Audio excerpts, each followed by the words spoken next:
demons. Welcome to the darkness.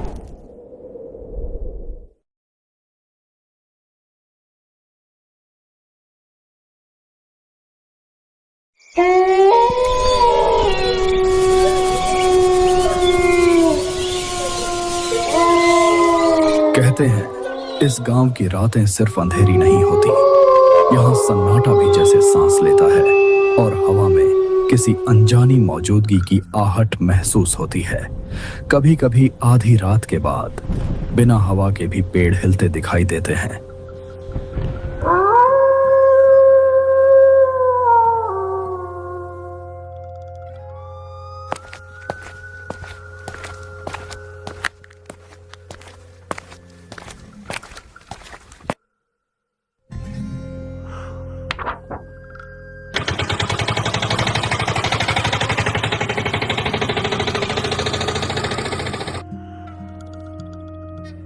अच्छा ठीक है बड़े बाबू, कल भोर होते ही मैं पोस्ट ऑफिस आ जाऊंगा।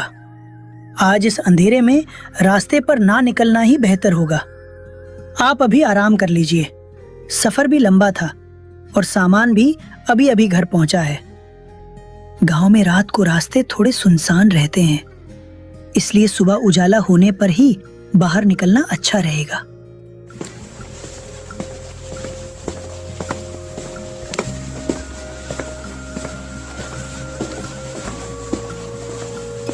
मुरली एक पुराने डाकघर में नौकरी करता था।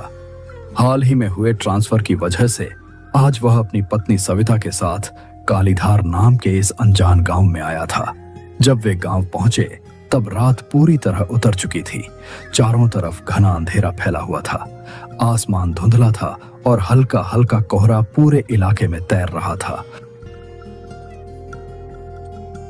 अब बताओ तो रात में खाएंगे क्या? तुम चावल तो लाए ही नहीं। हर काम इतनी जल्दी जल्दी में करते हो। एक बार सामान समेटते समय ठीक से देख तो सकते थे। अब बोलो हम क्या करें? घर में और भी कुछ खास नहीं बचा है। इतनी रात को मैं क्या बनाऊं? अरे गलती हो गई मुझसे।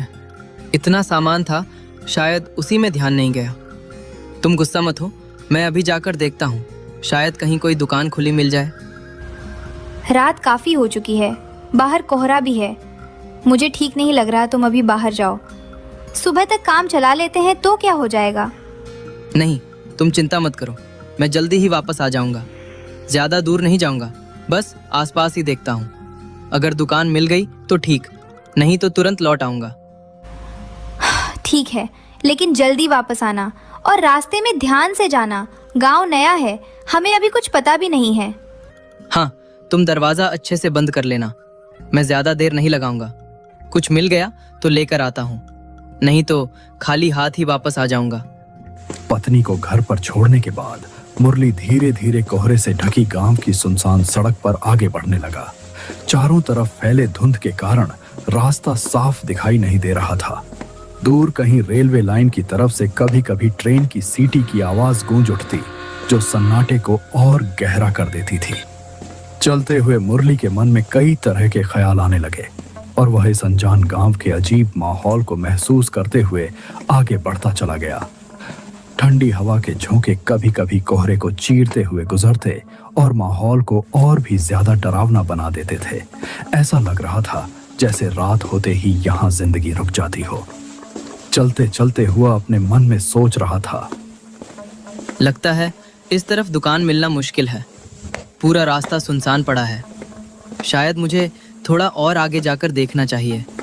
क्या पता आगे कहीं कोई छोटी दुकान खुली मिल जाए। घर में चावल भी नहीं है, खाली हाथ वापस जाऊंगा तो सविता परेशान हो जाएगी। मैं भी ना, नया गांव है और मुझे पहले ही ज़रूरी चीज़ें देख लेनी चाहिए थी। अब रात में ऐसे घूमना पड़ रहा है। चलो थोड़ा और आगे चलकर देखता हूँ, शायद किस्मत से कहीं कोई दुकान खुली मिल जाए। अगर नहीं मिली तो वापस जाना ही पड़ेगा, लेकिन एक बार और कोशिश कर लेता हूँ। अचानक सड़क के ठीक दाएं ओर लालटेन की पीली रोशनी चमचमा रही थी। वही पुरानी गुमटी वाली दुकान थी। मुरली रुक गया। अरे ये क्या, यहाँ एक छोटी सी गुमटी दुकान है। मैंने आते समय रास्ते में यही दुकान तो देखी थी, या शायद मैं गलत याद कर रहा हूँ। इस गांव में तो मैं नया हूँ, लेकिन ये जगह कुछ जानी पहचानी सी लग रही है। चलकर पास से देखता हूँ, अगर दुकान खुली हुई मिल गई तो अच्छा है। इतनी रात में अगर यहीं कुछ मिल जाए तो बड़ी राहत हो जाएगी। अच्छा हुआ मैं थोड़ा और आगे आ गया, नहीं तो ये दुकान शायद दिखती ही नहीं। तभी उसकी नजर दुकान के अंदर खड़ी एक औरत पर पड़ी। वह देखने में गांव की साधारण औरत जैसी लग रही थी, लेकिन उसके चेहरे पर एक अजीब सी मीठी मुस्कान फैली हुई थी जो माहौल से मेल नहीं खा रही थी। उसकी आंखें जैसे सीधे मुरली को ही देख रही थीं। पोस्टमास्टर को देखते ही उसने धीमी, मीठी लेकिन अजीब सी आवाज में उससे बात करनी शुरू की। ए बाबू, आइए आइए ना, मेरी दुकान में आइए। इतनी रात में बाहर क्यों भटक रहे हैं? जो चाहिए आराम से मिल जाएगा यहाँ। घबराइए मत, अंदर आइए। अभी दुकान बंद नहीं की है मैंने। गांव में रात को सब जल्दी बंद कर देते हैं, लेकिन मैं थोड़ी देर और बैठती हूँ। बताइए बाबू, क्या चाहिए आपको? चावल, आटा या कुछ और?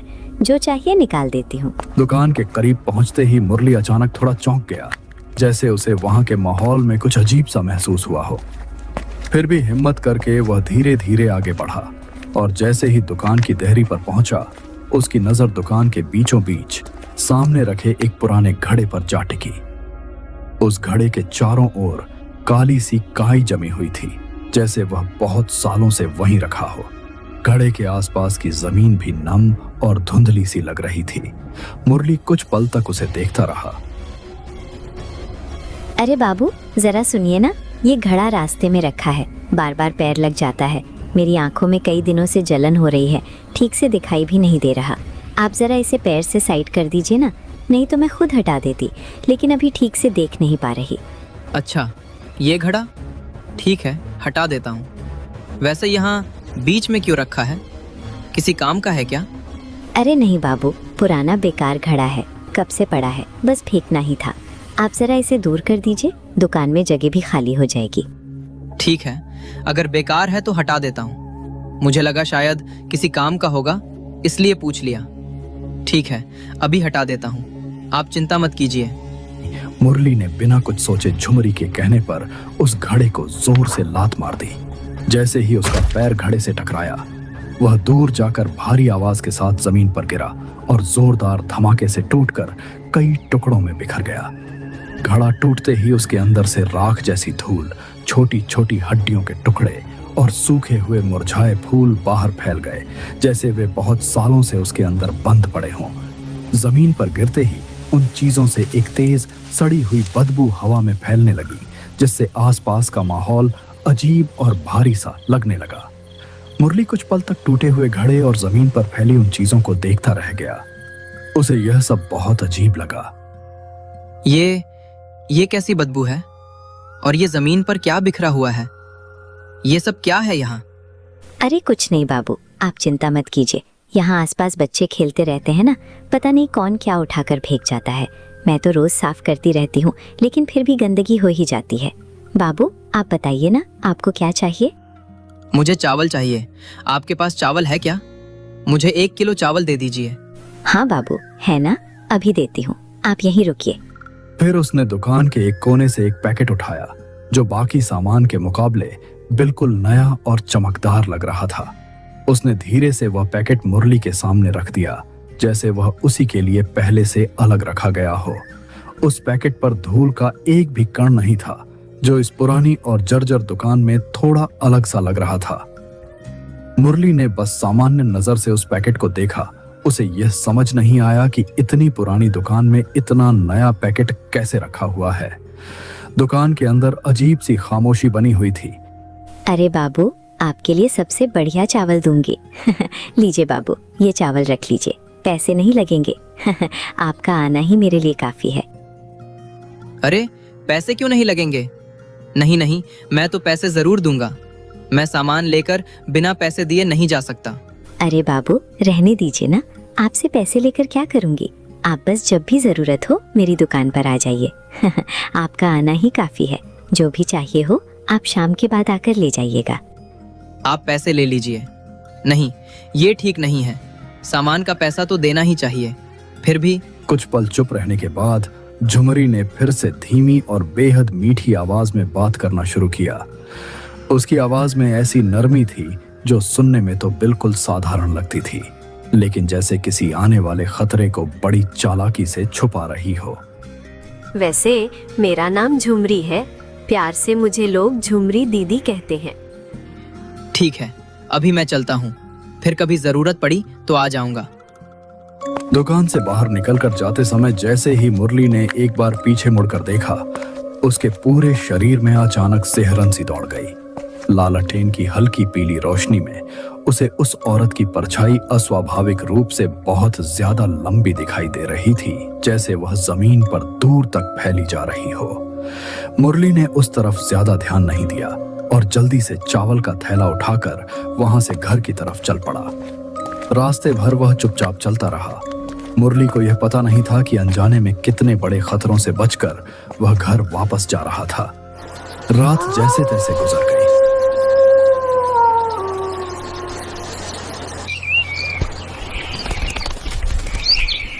अगले दिन सुबह होते ही मुरली पोस्ट ऑफिस पहुंच गया।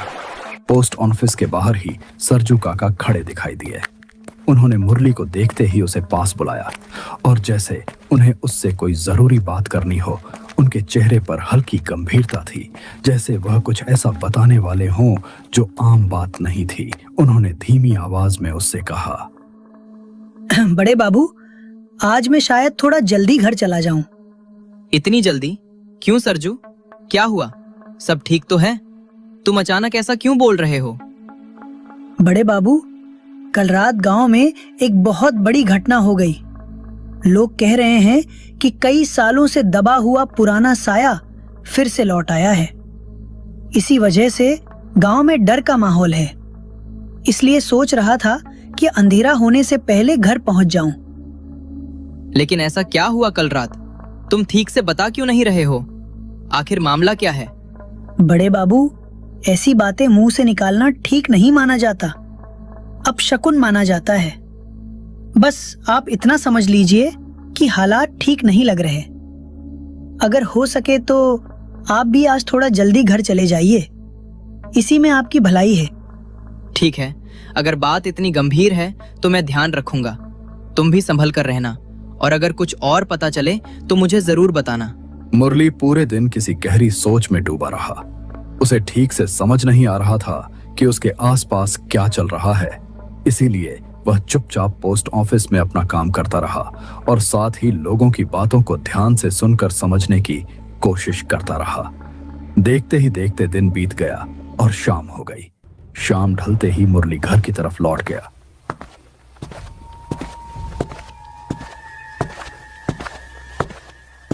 जैसे ही वह घर पहुंचा, सविता खाना बना रही थी। तभी उसने मुरली को घर के अंदर आते देखा और उसे देखते ही उसके चेहरे पर खुशी झलक उठी।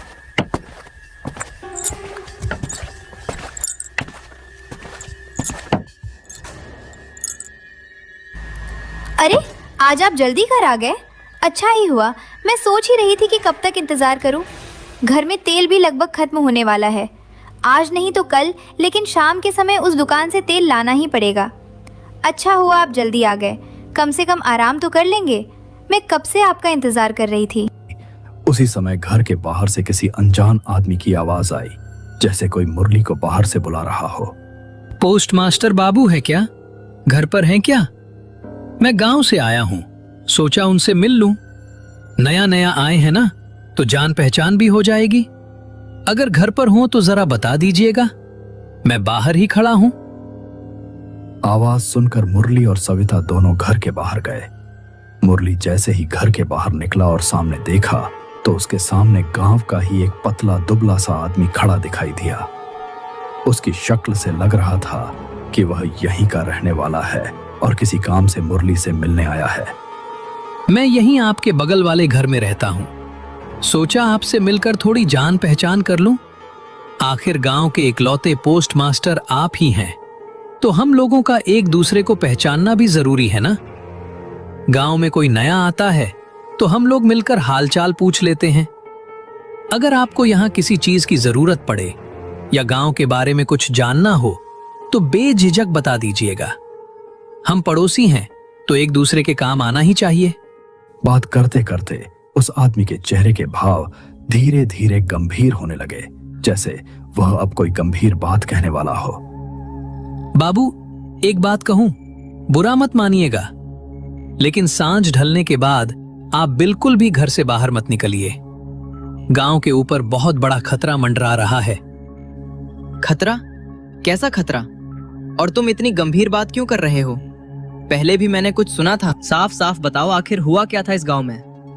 बाबू, कई साल पहले इस गांव में झुमरी नाम की एक औरत रहती थी। उम्र रही होगी करीब 30-32 साल। देखने में बहुत सीधी सादी लगती थी। रेल लाइन के पास उसकी छोटी सी दुकान थी।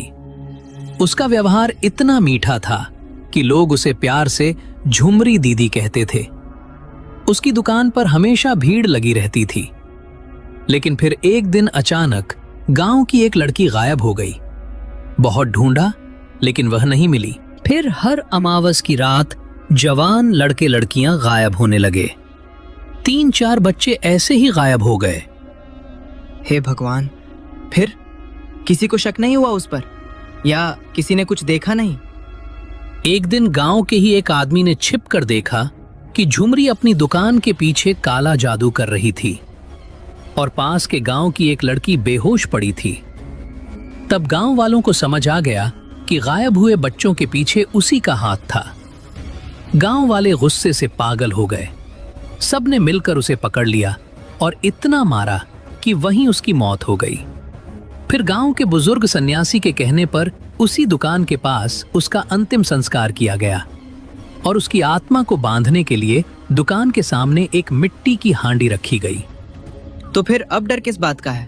अगर वो मर चुकी थी तो? डर इसी बात का है बाबू। करीब 20 साल बाद किसी नासमझ ने वो हांडी तोड़ दी और झुमरी की आत्मा आजाद हो गई। कल रात गांव के एक आदमी को उसने साइकिल समेत उठाकर जंगल में फेंक दिया और उसे जिंदा छोड़कर कहा, जाकर गांव वालों को बता दे, मैं वापस आ गई हूं, अब पूरे गांव को खत्म करूंगी। इसलिए कह रहा हूं बाबू, शाम के बाद घर से बाहर मत निकलिए। उस आदमी की आखिरी बातें मुरली ठीक से सुन भी नहीं पाया, लेकिन अब उसके सामने सच धीरे धीरे साफ होने लगा था। उसे एहसास हो गया था कि वह एक बड़े धोखे का शिकार हो चुका है। झुमरी ने अपने मीठे व्यवहार और बातों से उसे भरोसे में लेकर उससे वही करवाया जो वह चाहती थी, और उसी की वजह से वह बंधन से आजाद हो गई थी। अब सीधी बात यह थी कि मुरली की एक गलती की वजह से पूरे गांव पर खतरा मंडराने लगा था। यह सोचकर मुरली का मन भारी हो गया। मुरली समझ गया कि अब इस आदमी को पूरी सच्चाई बताना बहुत जरूरी है, नहीं तो आगे चलकर हालात और ज्यादा खराब हो सकते हैं। उसने गहरी सांस ली और ठान लिया कि अब वह कुछ भी छिपाएगा नहीं। उसे यह भी एहसास हो रहा था कि जो हो चुका है उसे बदला नहीं जा सकता, लेकिन शायद सच बताकर वह आने वाले बड़े खतरे को टालने में मदद कर सके। अब हालात सिर्फ उसके अपने नहीं रहे थे, बल्कि पूरे गांव की सुरक्षा उससे जुड़ चुकी थी। बाबू, आप अचानक इतने शांत क्यों हो गए? क्या बात आपके मन में चल रही है? घबराने की कोई जरूरत नहीं है, बस मेरी बात मानिए। शाम ढलने के बाद घर से बाहर मत निकलिए, यही सबसे जरूरी है। मैं आपसे एक जरूरी बात छिपाना नहीं चाहता। सच ये है कि जो ये बड़ा खतरा गांव पर मंडरा रहा है, उसमें मेरी भी गलती जुड़ी हुई है। लेकिन भरोसा रखिए, मैंने जानबूझकर कुछ नहीं किया। मुझसे अनजाने में ऐसी गलती हो गई जिसका अंजाम इतना भयानक होगा, ये मैंने कभी सोचा भी नहीं था। बाबू, आपकी बात सुनकर मैं और उलझ गया हूं। आप साफ साफ बताइए, आखिर ऐसा क्या हो गया? आपने ऐसा क्या कर दिया जिससे ये सब शुरू हो गया? मुरली ने गांव में आने के बाद से अब तक जो कुछ भी हुआ था, वह सब उस गांव वाले आदमी को विस्तार से बता दिया। उसने बताया कि कैसे शाम को घर में चावल खत्म हो जाने की वजह से उसे मजबूरी में उस पुरानी दुकान तक जाना पड़ा। फिर उसने झुमरी के मीठे व्यवहार के बारे में बताया, कैसे वह सामान्य गांव की औरत की तरह बात कर रही थी और उसने मुरली का भरोसा जीत लिया था। मुरली ने यह भी साफ साफ बता दिया कि झुमरी के कहने पर उसने उस मिट्टी की हांडी को बेकार कचरा समझकर दुकान से दूर लात मारकर फेंक दिया था, और उसी के बाद वह हांडी टूट गई थी। मुरली ने यह सब बताते हुए कहा कि उस समय उसे जरा भी अंदाजा नहीं था कि वह किसी बड़ी गलती की तरफ बढ़ रहा है। उसे लगा था कि वह बस एक बेकार पुरानी चीज हटा रहा है, लेकिन अब उसे समझ आ चुका था कि उस हांडी का कुछ और ही मतलब था। यह सब बताते हुए मुरली का चेहरा उतर गया और उसकी आवाज में पछतावा साफ महसूस हो रहा था। उसने गांव वाले आदमी से कहा कि अगर उससे कोई गलती हो गई है तो वह उसे सुधारने के लिए जो भी जरूरी होगा वह करने को तैयार है। ओह, तो ये सब आपकी वजह से हुआ है बड़े बाबू? आपकी इस बड़ी गलती की वजह से आज पूरा गांव खतरे में आ गया है। शायद आपको अभी भी अंदाजा नहीं है कि आपसे कितनी बड़ी भूल हो गई है। ये कोई छोटी बात नहीं है। इसके नतीजे पूरे गांव को भुगतने पड़ सकते हैं। मुझे अपनी गलती का एहसास है। आप बस मुझे इतना बता दीजिए कि अब मुझे क्या करना होगा। अपनी इस गलती का प्रायश्चित करने के लिए मैं जो भी जरूरी होगा वो करने के लिए तैयार हूँ। चाहे मुझे कितनी भी मुश्किल का सामना क्यों न करना पड़े, मैं पीछे नहीं हटूंगा। मुरली और गांव के बाकी लोग आपस में बात करके गांव के पूर्व दिशा में रहने वाले सन्यासी बाबा के घर की तरफ निकल पड़े। कुछ ही देर में वे सब उनके घर पहुंच गए। उस समय सन्यासी बाबा अपने घर के आंगन में बैठे हुए संध्या पूजा की तैयारी कर रहे थे। गांव के लोग चुपचाप उनके सामने खड़े हो गए और गांव में जो कुछ हुआ था वह सारी बात उन्हें विस्तार से बता दी। गांव वालों की पूरी बात ध्यान से सुनने के बाद सन्यासी बाबा कुछ देर तक शांत बैठे रहे, जैसे वह सारी बातों को मन ही मन समझ रहे हों। फिर उन्होंने धीरे से सबकी तरफ देखा और गंभीर आवाज में उन्होंने कहा कि जो कुछ हुआ है वह साधारण बात नहीं है और अब सबको बहुत सावधानी से आगे बढ़ना होगा। उन्होंने यह भी कहा कि अब जो भी करना होगा सोच समझकर और मिलकर करना होगा, तभी गांव को आने वाले खतरे से बचाया जा सकता। देखो पोस्ट मास्टर, उसे रोकने का एक रास्ता मेरे पास है और वो काम सिर्फ तुम ही कर सकते हो। बाबा, ये आप क्या कह रहे हैं? मुझसे क्या करना होगा? सच बताऊं तो डर के मारे मेरे हाथ पैर कांप रहे हैं। डरना स्वाभाविक है, लेकिन अब हिम्मत रखनी होगी। हाँ, ये काम सिर्फ तुम ही कर सकते हो। कल अमावस्या की रात है और ऐसे कामों के लिए वही सबसे सही समय होता है। अगर मेरी वजह से ये सब हुआ है तो इसे ठीक करना भी मेरी जिम्मेदारी है। आप बस मुझे बताइए मुझे क्या करना होगा, मैं तैयार हूँ। ज्यादा देर नहीं करनी होगी। अगर हम देर करेंगे तो वो रात में अपनी दुकान से निकलकर तांडव मचाने लग सकती है। जैसे ही अंधेरा गिरे तुम मेरे साथ उसकी दुकान तक चलोगे। ठीक है बाबा, मैं आपके साथ चलूंगा। वहां जाकर मुझे क्या करना होगा?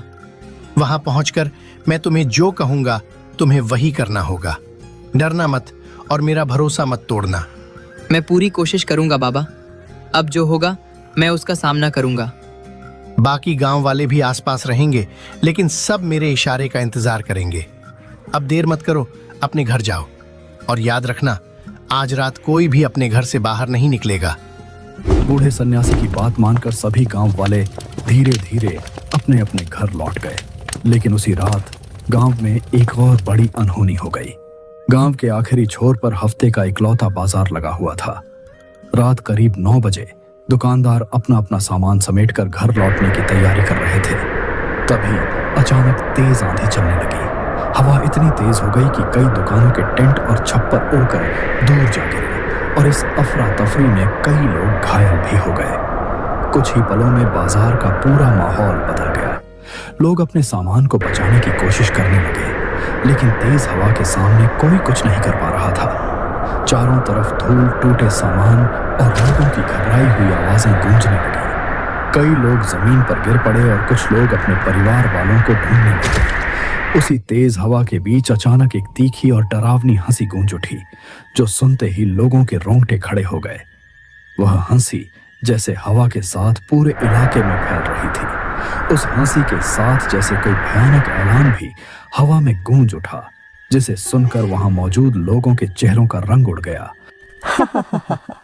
देखो, रात ढलते ही कैसा सन्नाटा छा गया और मैं लौट आई। अरे रे रे, ये क्या हुआ? डर क्यों रहे हो तुम सब? घबराओ मत, तुम्हारी झुमरी दीदी वापस आ गई है। ये तो बस शुरुआत है, अभी तो बहुत कुछ देखना बाकी है। पूरा गांव तैयार रहे उस भयानक मंजर के लिए जो अब आने वाला है। आज कोई नहीं बचेगा मेरी नजरों से। भागो, छुपो, जहां छुप सकते हो छुप जाओ, लेकिन याद रखना मैं सबको ढूंढ लूंगी। अब ये गांव मेरा है और अब यहाँ सिर्फ मेरा राज चलेगा।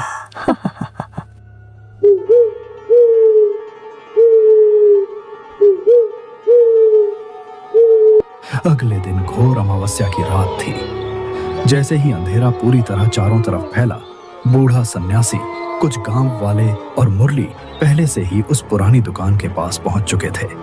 वे सभी चुपचाप वहां खड़े आसपास के माहौल को देख रहे थे, जैसे किसी खास पल का इंतजार कर रहे हों। देखो पोस्ट मास्टर, अब तुम्हें अपना दिल मजबूत रखना होगा। ये काम अब सिर्फ तुम ही कर सकते हो। हमारे पास ज्यादा समय नहीं है।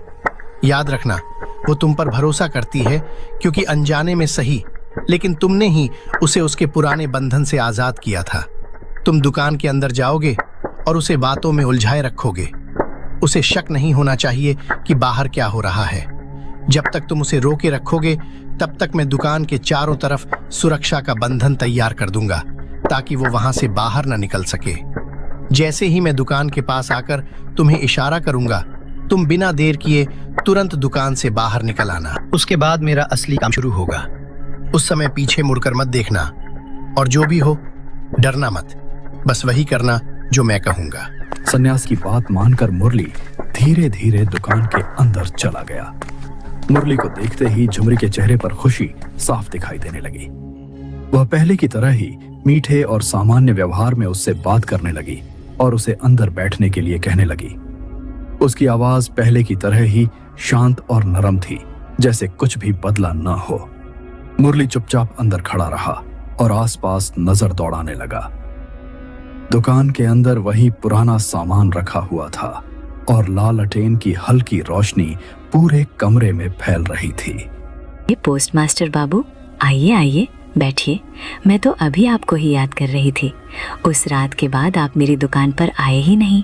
मैं तो सोच रही थी आप भूल गए मुझे। नहीं झुमरी दीदी, ऐसी बात नहीं है। आज मुझे कुछ लेना नहीं है, बस आपसे मन की बात करने चला आया।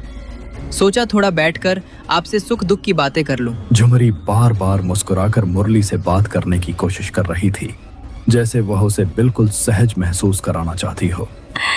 अरे ये तो बहुत अच्छा किया आपने। मन परेशान हो तो यहाँ चले आया कीजिए। शाम के बाद तो मैं यहीं रहती हूँ, आप बेझिझक आ सकते हैं। ठीक है दीदी, अच्छा लगता है आपसे बात करके।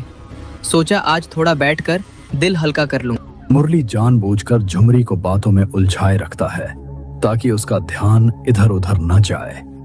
उसी दौरान बाहर खड़े सन्यासी चुपचाप दुकान के चारों तरफ अपना बंधन पूरा कर देते हैं। बंधन पूरा करने के बाद सन्यासी अचानक सामने आ जाते हैं।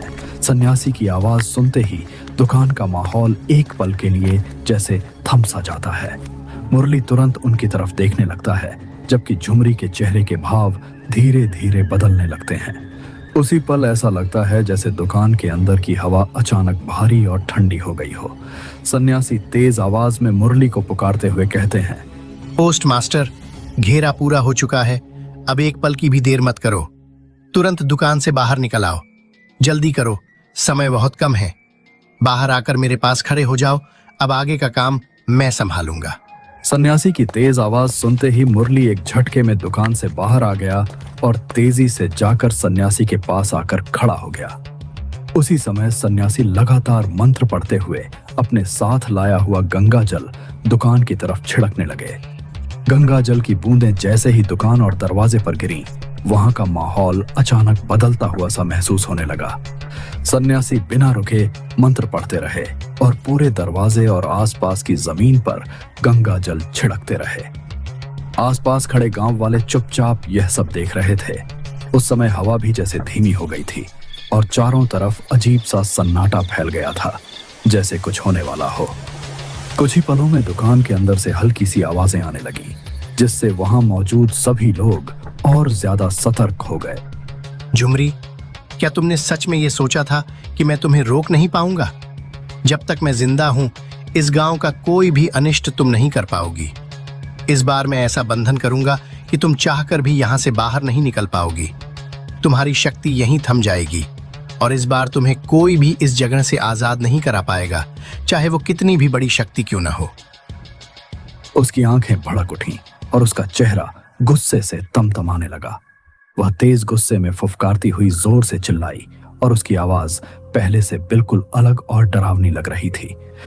सन्यासी, तुमने मेरे साथ धोखा किया है। अगर मैं यहाँ से आजाद हो गई तो सबसे पहले तुम्हें ही खत्म करूंगी। तुमने सोचा तुम मुझे हमेशा के लिए रोक लोगे? मैं वापस आऊंगी और तुमसे इसका हिसाब जरूर लूंगी। और तू पोस्ट मास्टर, तुमने भी मेरा भरोसा तोड़ा। मैंने तुम्हारा कभी बुरा नहीं किया, फिर भी तुम इन लोगों के साथ मिल गए। मेरे मीठे व्यवहार का यही बदला दिया तुमने। याद रखना, सन्यासी के बाद तुम्हारी बारी होगी। चाहे तुम कहीं भी छुप जाओ, मैं तुम्हें ढूंढ निकालूंगी और तुम्हें बहुत दर्दनाक मौत दूंगी। सन्यासी इशारे से 4-5 और गांव वालों को बुलाता है। सबको मंत्र सीखकर साथ में जप करवाता है। अचानक झुमरी का शरीर और उसके दुकान में एक भयानक आग भड़क उठती है। उसकी चीखें हैं धीरे धीरे हवा में घुल जाती है। झुमरी बहुत ही दर्दनाक और फटी हुई आवाज में चीखने लगती है। उसकी आवाज दूर तक गूंजती है, जिसे सुनकर वहां खड़े गांव वालों के रोंगटे खड़े हो जाते हैं। कुछ ही देर में आग और तेज होकर सब कुछ अपनी लपटों में समेट लेती है।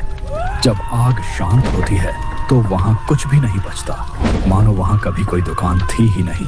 सन्यासी धीरे धीरे आगे बढ़ते हैं और बची हुई राख, हड्डियों के टुकड़े और सूखे फूलों को इकट्ठा करते हैं।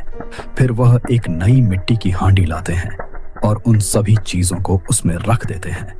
उसके बाद वह हांडी को जमीन में दबाकर ऊपर से मिट्टी डाल देते हैं। इसके बाद सन्यासी वहां एक बरगद का छोटा सा पौधा लगा देते हैं। अब इसकी आत्मा फिर से बंधन में आ चुकी है। यहाँ जो बरगद का पौधा लगाया गया है, यही इसका पहरा बनेगा। जब ये बरगद बड़ा और मजबूत पेड़ बन जाएगा, तब कोई इसे काटने की हिम्मत नहीं करेगा। जब तक ये बरगद यहाँ खड़ा रहेगा, तब तक झुमरी की आत्मा भी इस जगह से बाहर नहीं निकल पाएगी। इसलिए इस पेड़ की रक्षा करना, यही पूरे गांव की सुरक्षा है। उसी रात जब सब कुछ शांत हो गया तो सभी गांव वाले थोड़ा निश्चिंत होकर अपने अपने घर लौट गए। हर किसी के मन में डर तो था, लेकिन साथ ही यह भरोसा भी था कि अब खतरा टल चुका है। कुछ दिनों बाद गांव वालों ने मिलकर उस जगह के चारों तरफ एक मजबूत दीवार खड़ी कर दी, ताकि जब तक बरगद का पौधा बड़ा और मजबूत न हो जाए, तब तक कोई वहां ना जा सके। गांव के बुजुर्गों ने सबको सख्त हिदायत दी कि उस जगह के पास कोई न जाए। धीरे धीरे समय बीतने लगा और बरगद का पौधा भी थोड़ा थोड़ा बढ़ने लगा। गांव वाले समय समय पर दूर से उस जगह को देखते रहते थे, लेकिन कोई भी दीवार के अंदर जाने की हिम्मत नहीं करता था। उस घटना की याद गांव वालों के मन में हमेशा बनी रही और लोग उस जगह को डर की नजरों से देखने लगे।